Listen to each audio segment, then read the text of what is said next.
Wow, 4 things for Gungahlin.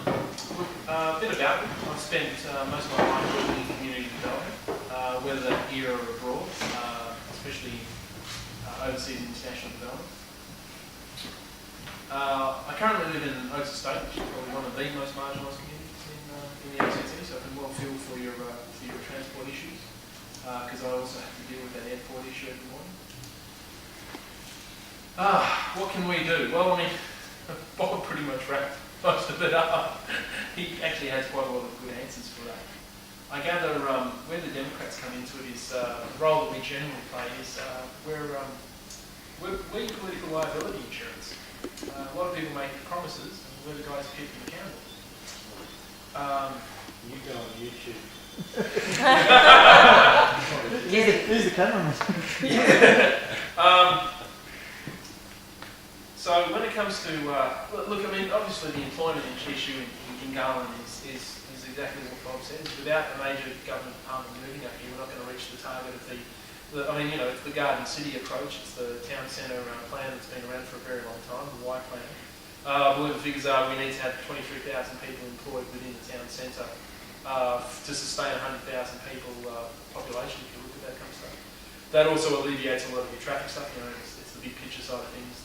Once you actually have people actually working within the town centre, you've got less transport issues, less carbon going into the atmosphere, all that kind of stuff.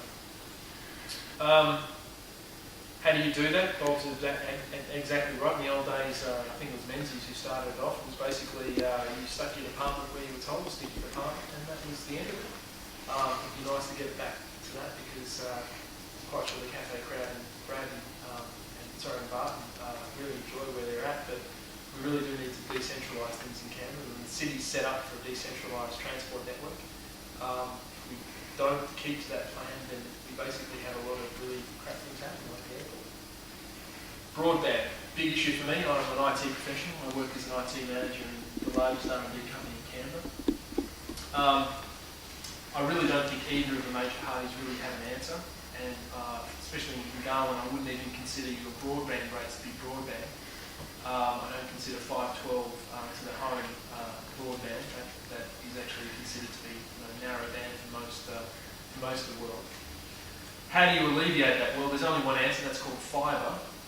Fibre to the node is great. WiMAX is not such a bad solution, but if you really want to build a knowledge economy, especially here in Canberra, you need a fibre all that, and that means extending the Transact network. It's the only network that can actually handle the throughput which we need. Unfortunately, it's of course choked by Telstra and Optus and Cable Wireless and other companies getting out overseas. And the sale of AAR net would have been nice if we had done something back in the 90s for that.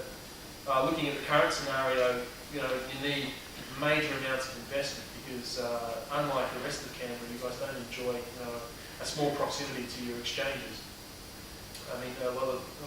You're having to run a couple of kilometres over copper cable. You just can't get decent speeds. I mean, even with the new modulation technologies with GG45 and all that kind of stuff, you're just not going to get your modulation rates. So if you want people, this also goes into employment. Obviously if we start telecommuting like they do in the States or in Europe, which Gungahlin is well built for, you're going to need 10 megabit numbers, and you're not going to get 10 megabit out of copper. What can the Democrats do to progress that federally? Well, let's hope you guys vote for someone who's going to promise you to do it. Bob's a great guy, and or you vote for us, we'll make sure that Bob puts what he says into practice. It's as simple as that. Cheers.